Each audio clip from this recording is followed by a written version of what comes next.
All right. Well, there is a saying, a famous tweet by one Maple Cocaine, who said, each day on Twitter, there is one main character. The goal is to never be it. I am joined today on Bad Faith Podcast by someone who was the main character this week, arguably, Emma Camp. She is a senior at UVA. Welcome to Bad Faith Podcast, Emma. Thank you for having me. So the reason you were the main character on Monday, at the very least, was because you published an article in the New York Times titled, "I came to college eager to debate. I found self-censorship instead." Start by telling us what you are arguing in this article, and then we'll get into some of the feedback.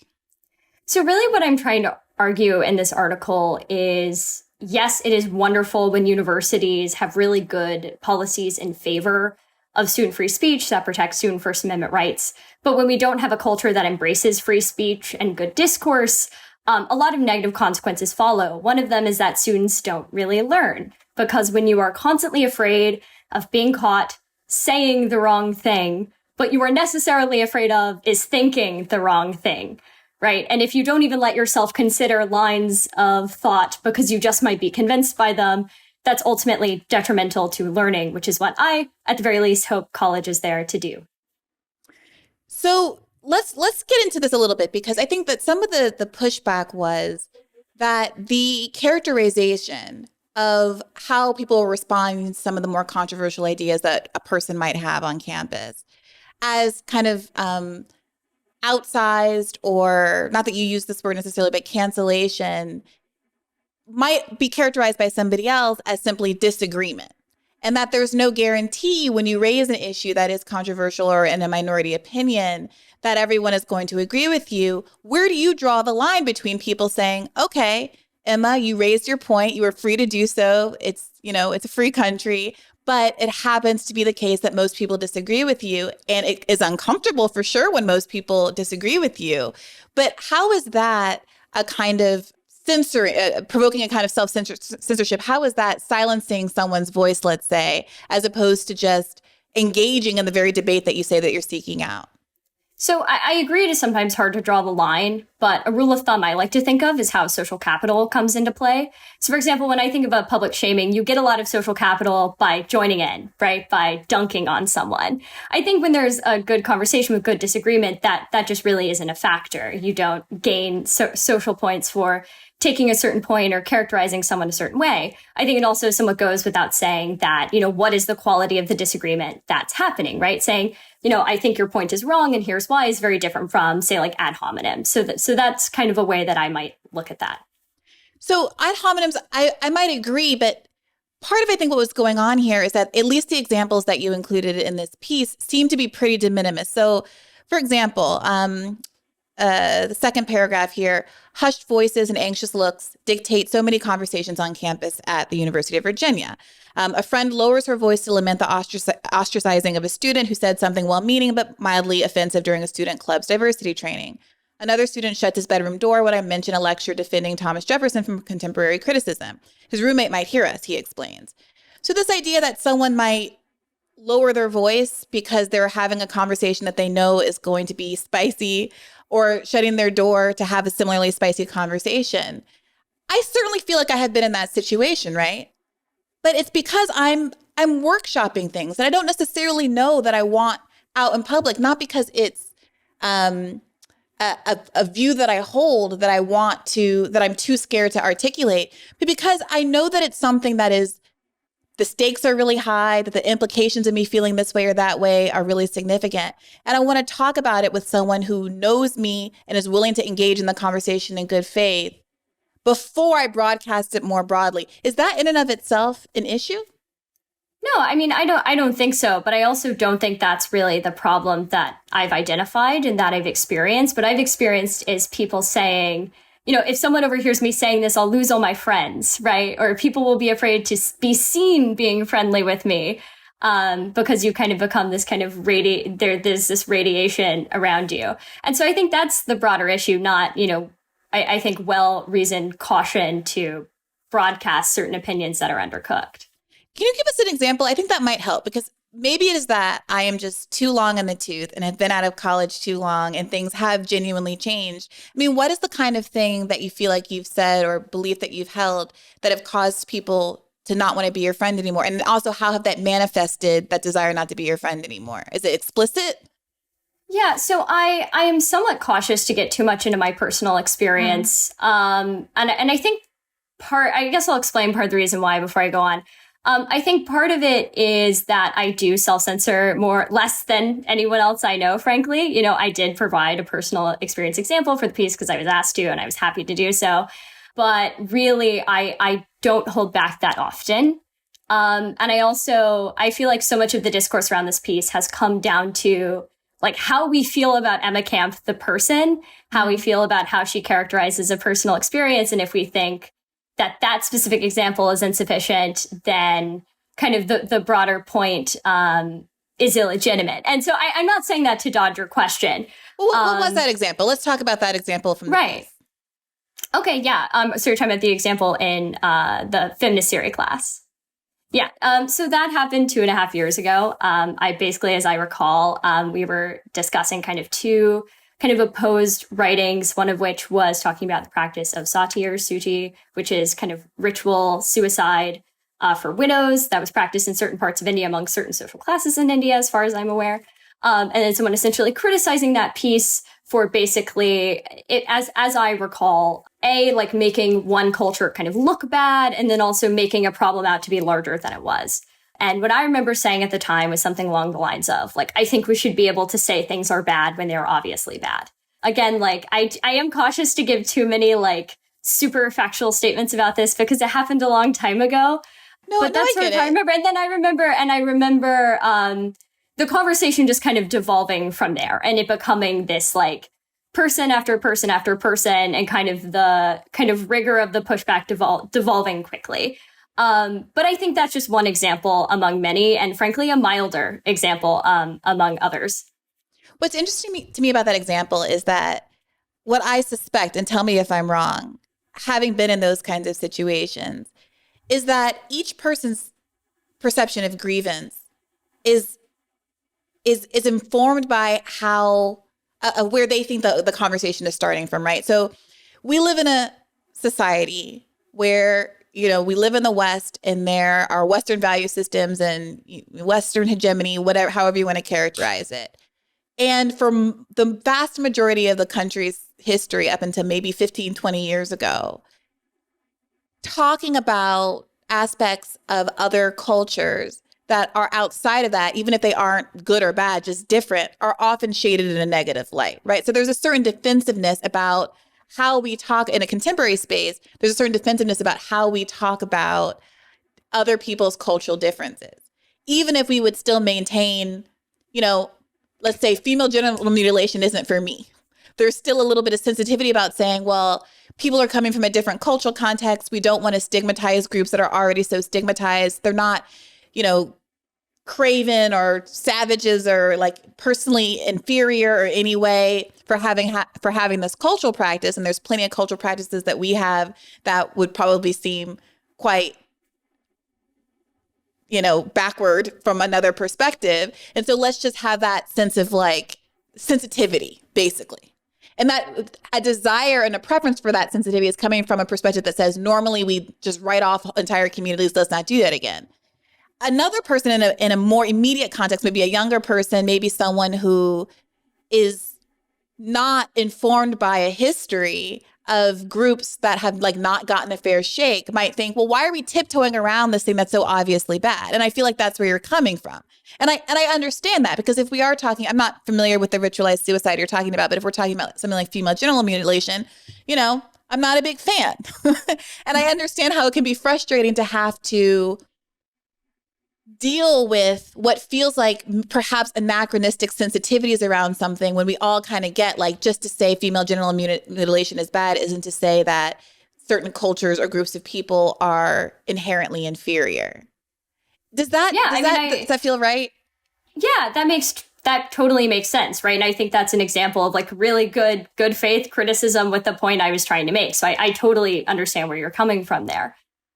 Yeah, and then so the defensiveness is like, there's a group of people who very much feel like I don't want to use the word victim, but they're fighting an uphill battle against all of Western hegemony. And they see someone like you come along and rightly or wrongly, make assumptions about you, that you're white, that, I saw some comment on Twitter that said, oh, she lives on campus. I couldn't afford to live on campus. So that means that they're privileged. And I know that these categories get thrown around probably in an overly broad way that is not necessarily germane to what the person's life experiences actually are in every case. But can you understand how from some perspectives, it seems like all of a sudden, for the first time, there's some legitimate pushback against kind of a white hegemonic view of the world. And it seems like immediately that becomes a whole discourse about how things have gone, quote unquote, too far.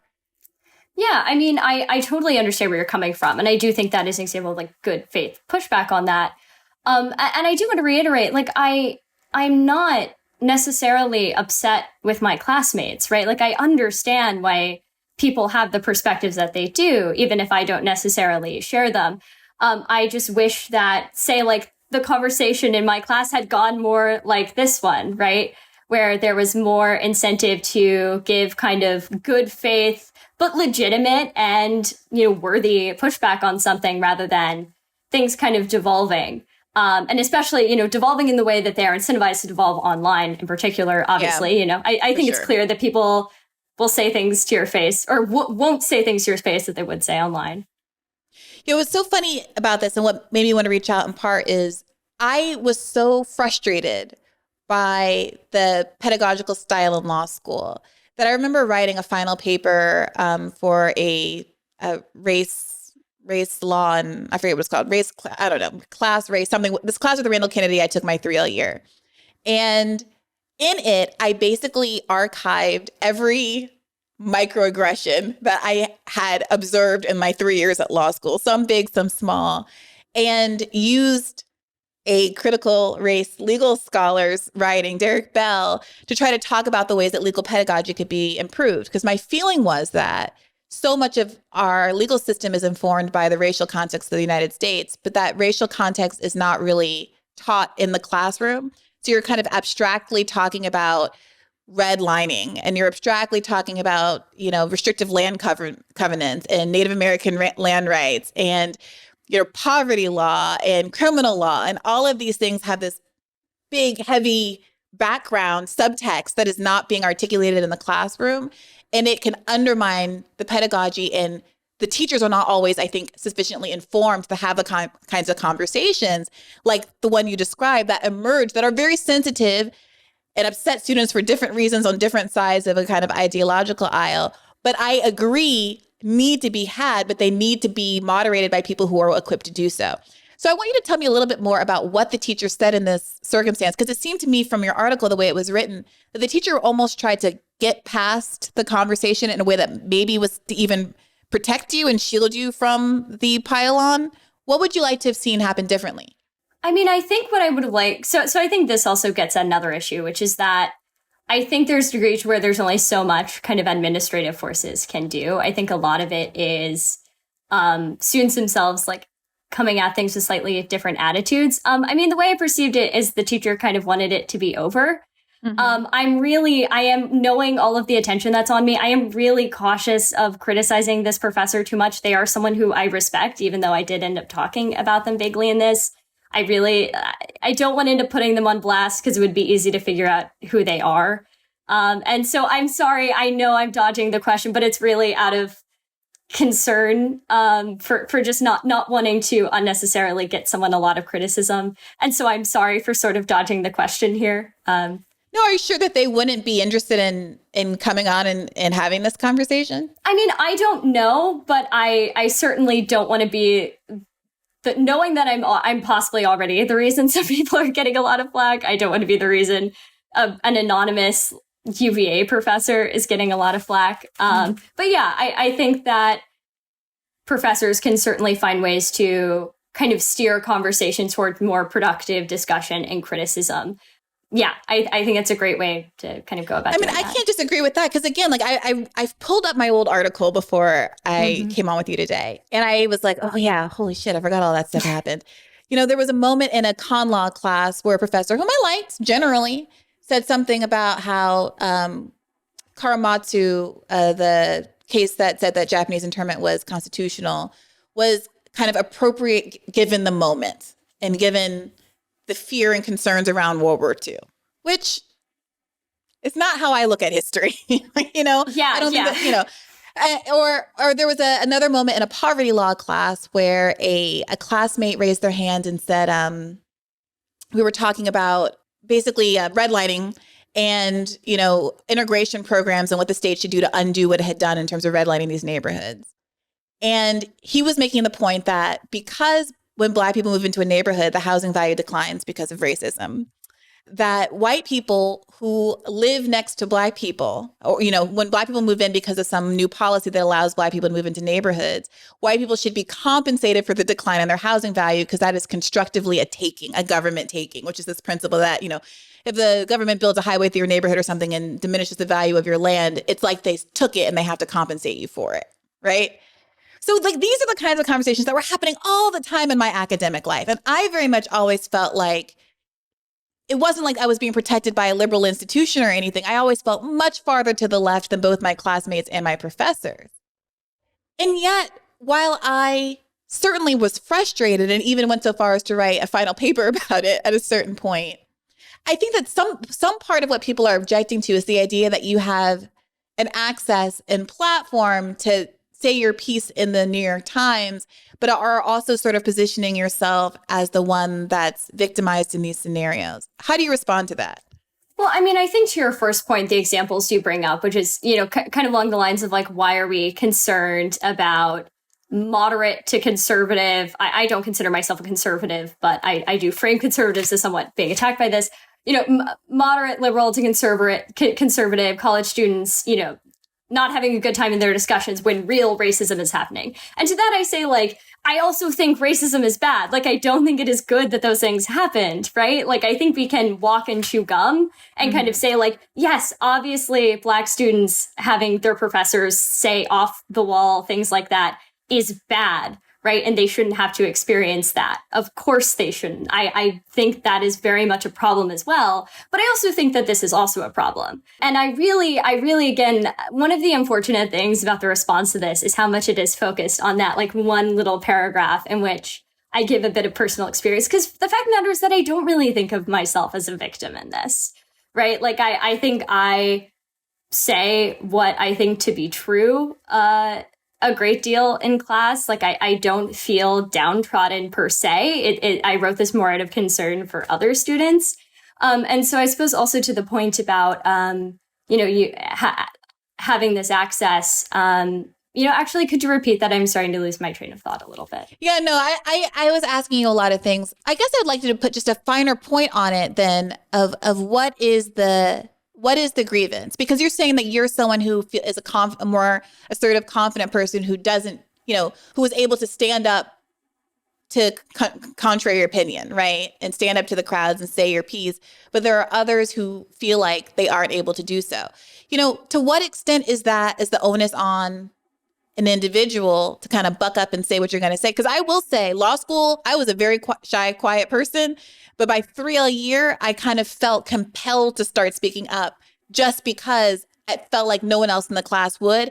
And a lot of people who are ideologically aligned with me, a lot of students of color, I would see murmuring and whispering and looking at each other in class, making eye contact. I have an anecdote in that paper where a law and policy professor was asking, there was a conversation about policing, why groups identify with police officers or not, or have a positive or negative feeling about police officers. And one student offered that when kids are young, they play cops and robbers. And maybe it's just that Black kids over-identify with robbers. I mean, these are the kind of conversations that we're having at Harvard Law School. Thank you very much. Never defer to a student because you think they went to a fancy law school and must be smart. But but no one said anything, right? No, right. Not a single Black person said anything. We all looked at each other and we talked about it later in a study group. But nobody said anything. And eventually that burden got to me and I started speaking up in class more.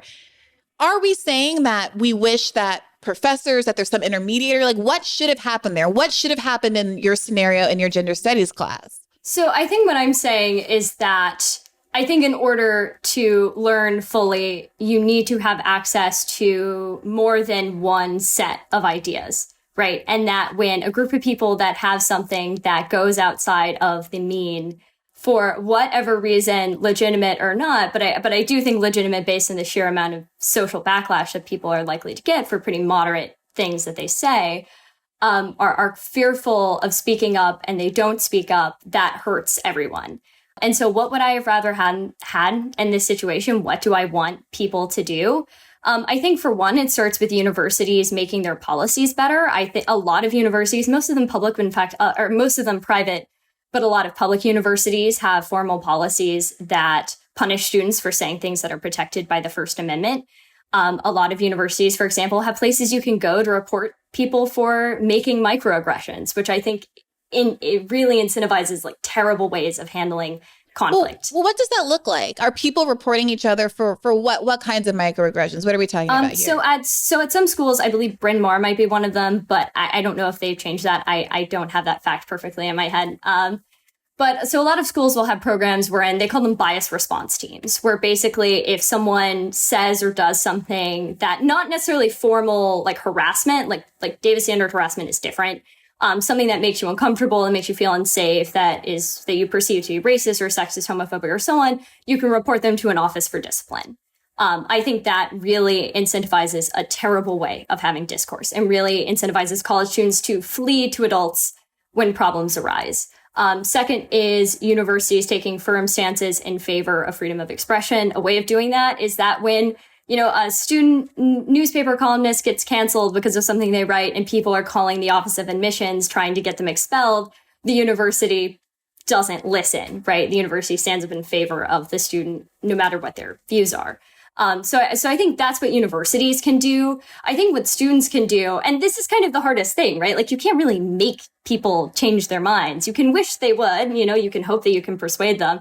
But fundamentally, it comes down to young people embracing diversity of thought. And that sounds really vague because it kind of is. Again, like I don't really think you can force people to believe anything. So I just hope that the appeal I'm making is at least somewhat persuasive in that regard. But I think that's really like the changes that would need to happen.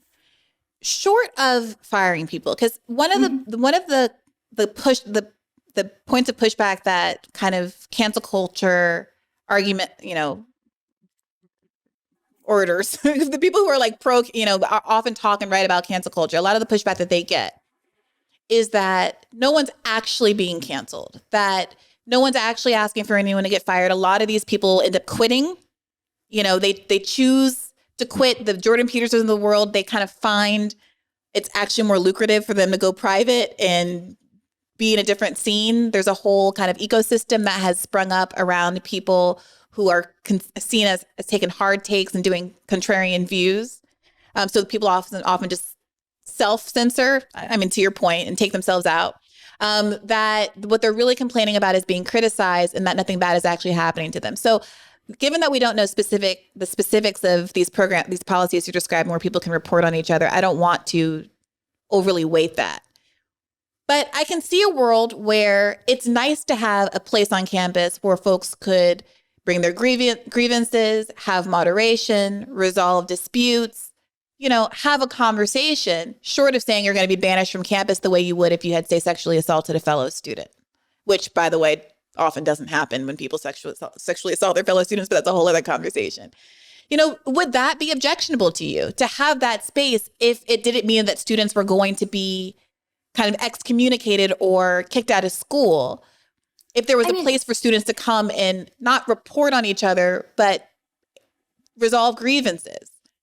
To a certain degree, yes. And I think part of that is that I think college students are adults, and they shouldn't need like an adult arbiter to tell them how to resolve an interpersonal conflict. And also I know this is kind of like an idea that's just being thrown out, but I'm not really sure how this hypothetical resolution would work without some kind of like disciplinary coercive force. You can't make the kid come. Yeah. Right, exactly. If students want to create some kind of like restorative justice club or something where if you have a fight with someone, you can resolve it. Like, that's fine. But I think anything created by administrators with the idea of handling like interpersonal agreements really sets up college students to not be able to handle themselves like adults who can handle interpersonal conflict individually, without having to pull in a third party. So I would just kind of be against it. I know that adults reason. Really can't. Look, I'm torn here because kind of ideologically, I agree with a lot of your critics, to be honest. But in terms of what I would like to see happen in practice, I am also suspicious of a culture where people are doing all of this reporting. And part of, kind of like ratting each other out and this kind of like Red Scare type of campus conduct. I don't know that I think the scenarios that you've described capture this, but I do believe that there is something that is more than disagreement afoot in a lot of the discourse today, where it is more difficult than it used to be to work out how you feel about something in public at the same time that more things are public. So your point about social media having a negative impact on the discourse, I think is right. There's something permanent about social media. There's something that exposes you to a larger audience about social media. If I am ignorant about the crisis in Ukraine and make a mistake talking about it with a friend and then figure it out 3 days later, no big deal.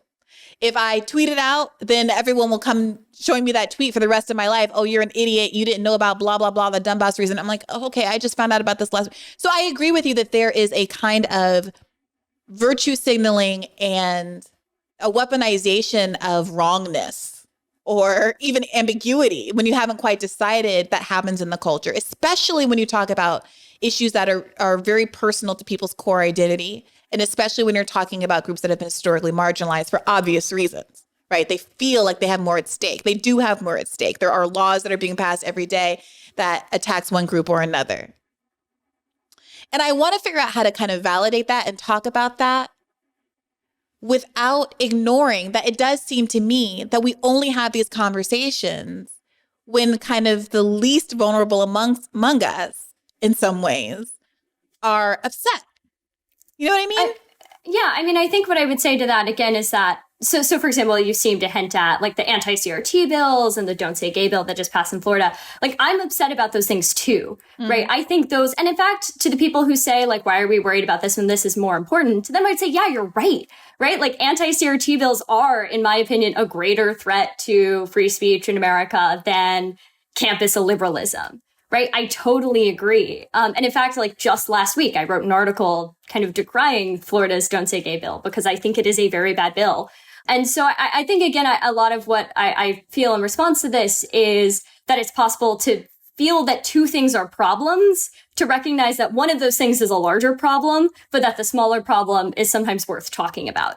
And so the reason why I talked about the thing I did is because it was, the thing I suppose I'm most quote unquote qualified to give comment on. But I totally agree that these kind of larger kind of legislative attacks on free speech and the free speech of marginalized people is still a problem. When it comes to cancellation, I think the people who are at most threat of being canceled are not someone like Jordan Peterson with a lot of resources. It's, an anonymous individual who can, in fact, have their whole life shattered because of a certain amount of online exposure. It's often a lot of pro-Palestine, BDS supportive professors who are marginalized, fired, put off tenure track left, right, and center, who never seem to get the same audience that another version of cancellation gets.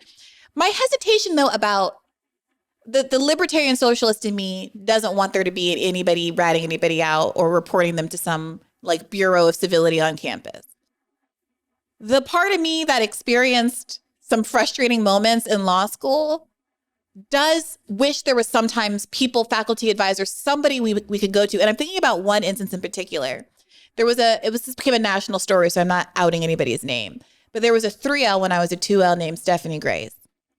And because of some dispute with a boy, her friend ended up leaking these emails that she had written to her in which she said some pretty spicy things racially. This is how I summarized it, and I used quotes from it in the paper that I wrote back in law school. A small scandal has consumed the legal community following the release of an email by a white female member of the prestigious Law Review and rumored member of the Conservative Federalist Society. In the email, she argues that she is, quote, not convinced that Black Americans are the intellectual equals of white Americans, but that she, quote, could also obviously be convinced that by controlling for the right variables, we would see that they are, in fact, as intelligent as white people under the same circumstances.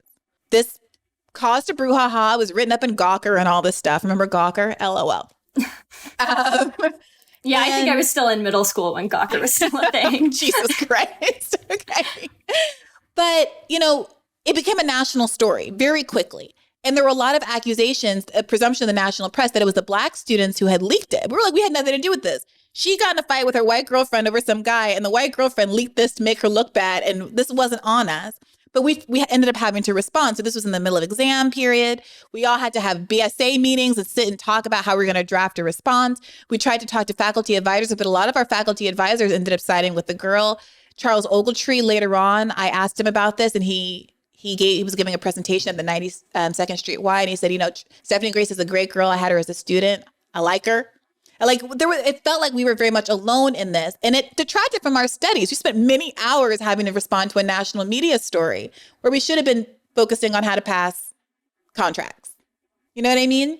And so it does feel like, again, the balance of power here seems to be off. Whereas the people who might have more legitimate grievances about the ways that these pedagogical contexts are limiting and freezing our speech. I know that there's a million, Black and brown and queer and female students sitting around when a bunch of nonsense is said every single day. And for some reason, that doesn't seem to be the focus of any of this conversation about self-censorship. I certainly empathize with the idea that I censor myself. And there are contexts, for example, let's say issues that aren't germane to me personally, like trans issues, that I especially self-censor myself. But I guess I don't always think that that's a bad thing. I don't know a lot. I would have to have so many more conversations with trans people before I felt confident using my platform spewing out X, Y, and Z. And to the extent that I have entertained some of these questions, people have been upset with me, and I understand why. And it is what it is. I made my bed, and I just kind of have to lie in it. I wanted to talk about Dave Chappelle. That's on me. You know what I mean? And so I don't know. Yeah, go ahead. Well, I think to your to the first story you bring up, I agree that was bad. Right? That's the emails seem to be full of racist nonsense, right? But I think fundamentally, I just can't escape the fact that I'm a free speech absolutist. I don't think some kind of administrative response to that, seeing that as First Amendment protected speech, is really the right solution there. And I understand that might just be a disagreement between us, and that's I don't know that I think there's an administrative response either, but I feel like it was also shitty, and maybe that's just where we are. And I think I totally recognize it was in fact shitty.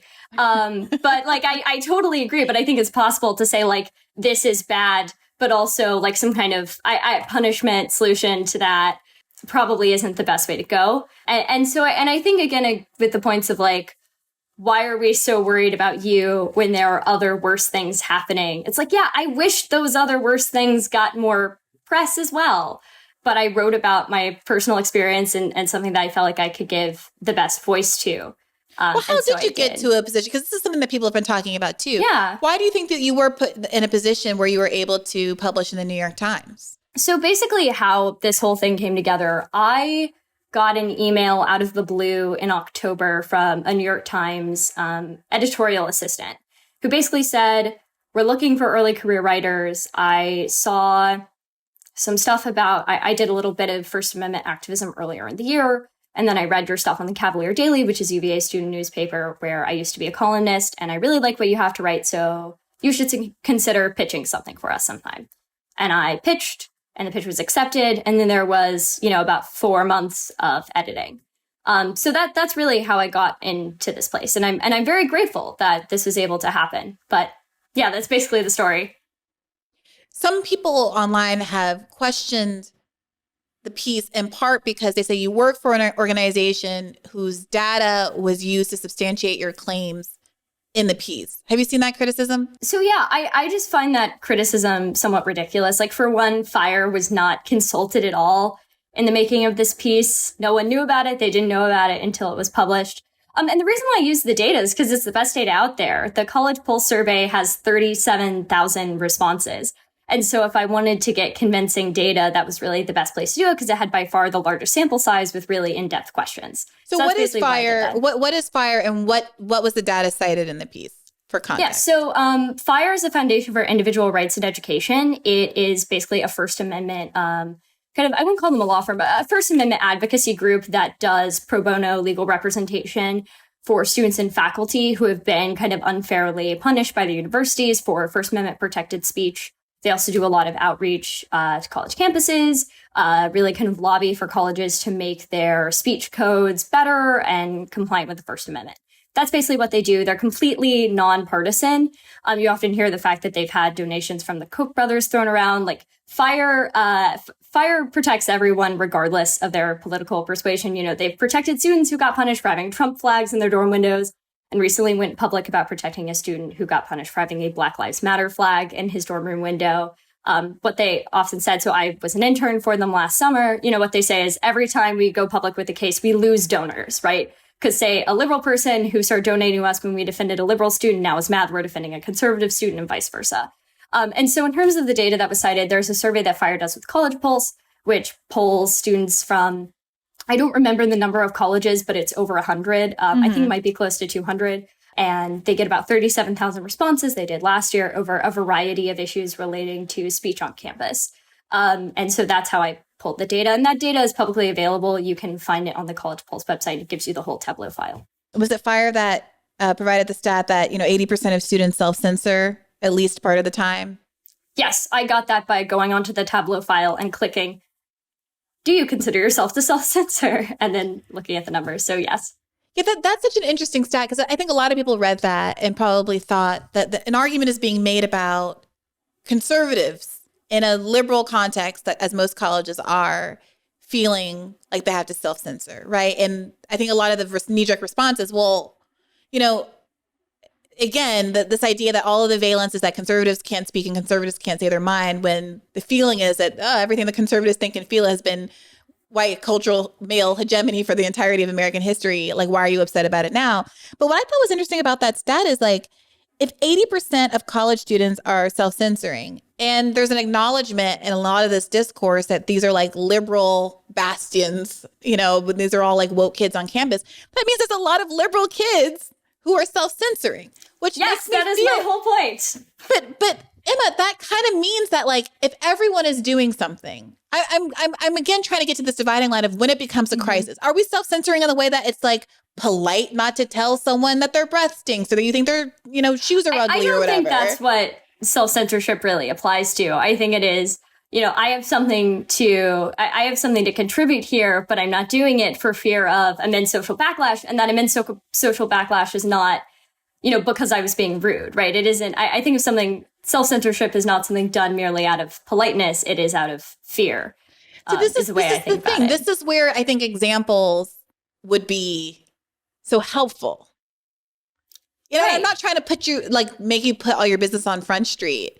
But this is all such an abstract conversation. Like the Harper's letter, for instance, the famous Harper's letter, part of why it was so polarizing is because you can read it and project it onto any number of circumstances and either feel defensive about it or like it's validating to you. And that's why they got such an ideologically broad group of people signing on to it. And the people who didn't like it because it seemed like more intellectual dark web conservative types were on it than Chomsky's and leftists. But there were Chomsky's and leftists on there too, right? And so it does really feel just like a Rorschach test. Everyone can sit around and say, we feel self-centered, but what does it mean and what are we asking for? I'm just trying to put a finer point on it. I mean, I think it goes back to the idea that like what I think college is supposed to do is to kind of push people, right? And to expose you to a large kind of swath of ideas. And I think the way discourse is happening on college campuses really prevents that from happening. Right. There's kind of an ideological lockstep that people are kind of put into because there's immense social backlash if you don't. Right. I think the example is that social backlash not you being pushed in some way, Emma? I think what you said in class. Yeah. I mean, I think to a certain degree it can be. I just think there's a point where it goes beyond kind of what can be useful, right? Again, I totally welcome disagreement, right? I go to a debate club every night where I often debate people who vastly disagree with me, right? Like, I'm a left libertarian and one of my best friends is an actual communist, right? Like, I definitely embrace that, and I never have claimed not to. But I think there's a certain point in which it goes where it stifles our ability to kind of say what we need to say in a given moment. And I think to your point about not having examples, the thing is, we really get the examples when people don't self-censor, right? Like, that's how we know. So, like, for example, recently there was, so UVA had a referendum on its honor system. And there was a very large group chat of about 3,000 people where someone put out something that said, vote in favor of this referendum because students of color are disproportionately likely to be affected by the honor system. And someone essentially popped in the group chat and said, can I look at the data? And made some claims about like, oh, this data looks like it might not be very good. And then what followed was like several hours of people just saying the worst things about her. At one point, someone made a meme about her being killed, right? So that's what happens when you don't self-censor. Right, exactly. Yeah. And so that's really what I'm concerned about. So I totally take your point about there not being examples. But the thing is, people don't talk about self-censoring that much, right? Because it's a negative thing. It's a thing that they're not doing. Where the examples come from is what happens when people don't self-censor. And when they see that kind of reaction, right, then it makes them want to speak up even less. Yeah, it's tough. There are going to be people who are mad at me about this episode in both directions. There are going to be people who say this is rehabilitative. Why are you giving her further platform to have this conversation? But I, unlike many people, I think in my kind of political community, do think that there is a there. And I'm interested in defining it in a way that feels more true to my experience than pretending like there's no such thing as like cancel culture or there's no such thing as a kind of intolerant environment. Because here's what I've observed. It can be the case that people are so eager not to appear to be racist. Everyone knows racism is bad. Even people who kind of are racist don't see themselves as racist and don't want to be seen as racist. So that push to not be viewed that way, especially not be marked that way in a social context on social media, can make people want to very instinctively just take the right position, sometimes without even understanding it, the right position in quotation marks. And so in that Stephanie Grace example that I described before, I remember a couple of my friends coming up to me or like classmates, roommates, and being like, yeah, Stephanie Grace, that really is bad, right? But like, can you explain why? They didn't really fully understand. And what was difficult for me is I was in a position where I very much thought what she said was wrong, but not because of the idea of saying, well, is it possible that one group could have a lower IQ than another group? But because as a history of science student who have studied the many hundreds of years where people have been trying desperately to prove that this is the case, think that someone kind of casually entertaining that out of ignorance was irresponsible at that stage in her life, given the level of accomplishment she had achieved and the fact that she was about to go clerk on the Ninth Circuit, which she did with no professional consequences whatsoever. So I understand what you're saying, because at the same time I was mad at Stephanie Grace, I'm mad at my friends or frustrated by the idea that like there isn't a space for them to have a conversation about why exactly it was that Stephanie Grace said something bad without having to come and like whisper to me about it in my dorm room, in my bedroom in my house. And I both didn't feel like I necessarily wanted to take that on and personally teach the entire campus, because again, my head was underwater trying to just pass and get through law school. But also I couldn't, there should be a space for that conversation, even though it's very kind of triggering sometimes and upsetting for individual Black and brown students to have that conversation, to feel like we have to, quote unquote, explain our validity on campus, why we deserve to be there. Everybody, Abigail Fisher and everybody's coming at us all the time. And in the context of all of that, to have to constantly defend what feels like your personhood, your merit. And that is why I do like the idea of there being some professional arbiter. At the time, Ian Haney Lopez, who was a law professor who's been on this show from the Berkeley system, UC Berkeley, was the only professor who kind of stood up and made the case and was able to draw on his historical and legal and professional and psychological knowledge to offer a response to Stephanie Grace that was much more, sophisticated than what a bunch of students who are struggling to prepare for exams should do. And I appreciated that so much. And I would like for that kind of intervention to be able to take place, perhaps in a more formalized way to spare the students. But I don't know that I have a good answer for how that happens without it being like a Gestapo where the students are just tattling on each other all the time. That it needs to be a good faith discourse is necessary and important, but also it's not necessarily on any individual student in an academic context to be hosting good faith seminars when they're just trying to go to school like everybody else, I guess is my issue. Right. I mean, I totally hear your point there. I think I fundamentally disagree against some kind of formal arbiter. But I also totally understand your point. And I think to the other point about this desire to take the right position kind of reflexively, I think that's how we get in this issue, how we kind of get in this cycle, right? Where you feel the need to take whatever the right position is supposed to be and you punish people who don't. And you have to keep doing that to prove that you're right. Like, I think it's worth noting, just taking a cursory look, it seemed like most of the people calling me racist on Twitter seem to be white, right? Like, that's how it is, Emma. Right. I mean, I think there's, right. I mean, I do think there is a bit of a desire among white people, as I know them, as one of them, to be perceived as one of the good ones, right? Yeah. And to show I am a good white person because I will call someone racist faster and stronger than anyone else. Yep. And fundamentally, I think that's sort of a racist impulse, right? It's white, like the way I understand white guilt is that it's like a way of using people of color for your emotional labor, right? To be like, if you say I'm one of the good ones, then that will atone me. And it's like, why are you asking for atonement from someone you don't know? And so that's kind of my response to that. No, I think that that's definitely true. I very famously was told by a white woman with like a white tears mug that I needed to know more Black people in response to some article I had written about identity politics being weaponized in exactly these kinds of ways, right? And I get that.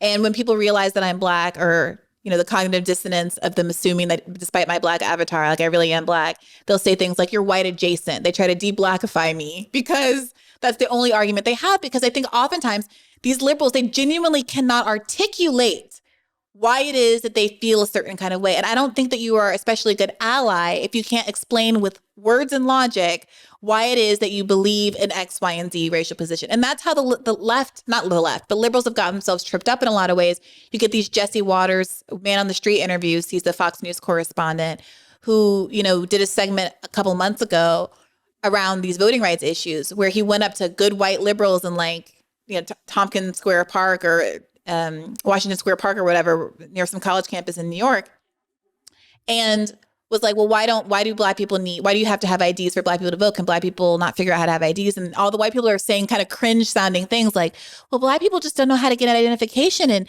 it's just harder for Black people don't know how to go to the DMV. It's like hard for them. And you can tell they're like piecing together a kind of argument about how systemically access to cars or living in rural areas can make it less likely that you have identification. But then he went up to Black people and asked them, do you have an ID? And they're like, yes. Yes. Of course I can have an ID. I'm not too stupid to get an ID. And that's how you get that disconnect emerges when people are talking about issues in a very superficial way. It hurts the long-term goals of the liberal left project, I think, when people don't get into the weeds and address the harder questions about, are affirmative action programs designed maximally? Do they have to be designed in a way that is detrimental to the interest of Asian students? Like, if we don't deal with the hard parts of our agenda, it's going to compromise the whole thing, in my view. And that's been my entire political project. And that's why I reached out to you. And though I am perhaps more sympathetic than some of my friends and colleagues on the internet. Yeah, I mean, I think to your broader point, I think that's where kind of the self-censorship piece plays in. Like, I think why we get a lot of discourse from white people where you ask them, like, why is XYZ thing bad? And they say, well, because this person who is Black says it's bad. Like, the reason why oftentimes white people are not able to articulate logically why a racist policy is racist is because in order to come to that logical view, you have to know what the other side is. You have to know their argument. And if you're so afraid, if I even expose myself to this thing that has been classed as bad, I might be infected by it, right? Like, I might be persuaded by it, therefore I'm not going to touch it. Yeah. Like, that's where we get in this whole problem that I've been trying to identify. And I think sometimes it's even a little bit more pernicious than that. I think that on some level, they're afraid that if they're confronted with certain facts. They believe that, like, it's too persuasive. Like, they're afraid that they will start to believe something that they know intellectually, like morally, is supposed to be wrong.